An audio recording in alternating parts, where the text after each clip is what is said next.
तनिया सखी हे भगवान के कीर्तनिया सखी है भजन कर गईल भगवान का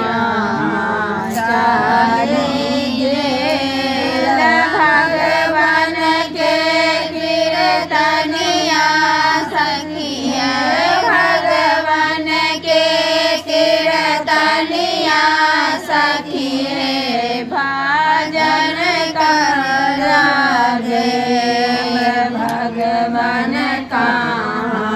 चली गेल पार्षद पिसल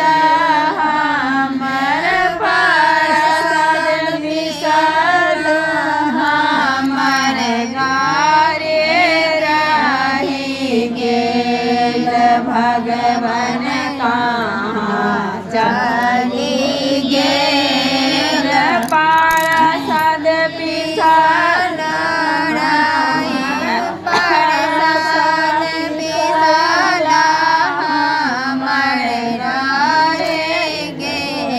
भगवान का चली गेल भगवान के कीर्तनिया सखी है भगवान के कीर्तनिया सखी है भजन कर गईल भगवान का चली गेल दाही पोड़ाल हमर दाही पोड़ाल हमर रे रही गेल भगवान का चली गेल भगवान के कीर्तनिया सखी है भगवान के कीर्तनिया सखी है भजन करा बेर भगवान का चली गेल काल साबरल हमर काल भरल हमर राहे रही गेल भगवान का चली गेल भगवान के कीर्तनिया सखी है भगवान के कीर्तनिया सखी है भजन करा बेर भगवान का चली गेल बन से चलो जट गाड़ी बनी के रास्ता में कांटो बहुत है बनी के रास्ता में कांटो बहुत है लगी जल कंचन के सारी लक्ष्मण वन से चलो जटाधारी वन से चलो जटाधारी लक्ष्मण वन से चलो जटाधारी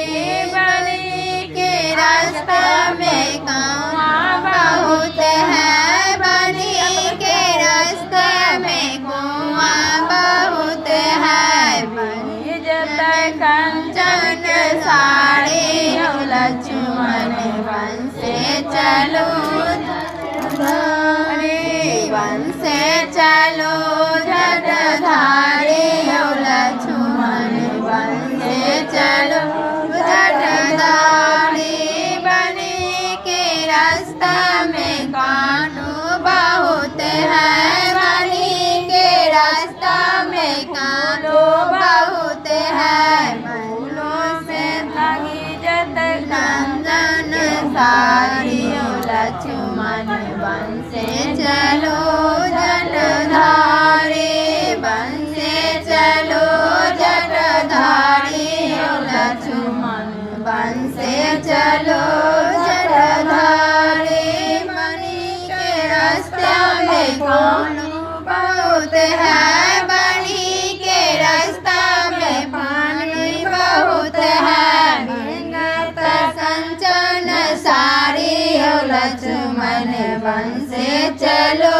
जटाधारी। बनी के रास्ता में पानी बहुत है, बनी के रास्ता में पानी बहुत है। विंगत कंचन साड़ी हो लक्ष्मण वन से चलो जटाधारी। वन से चलो जटाधारी हो लक्ष्मण वन से चलो जटाधारी। बनी के रास्ता में फूल बहुत है, बनी के रास्ता में फूल बहुत है। कंचन साड़ी हो लक्ष्मण वन से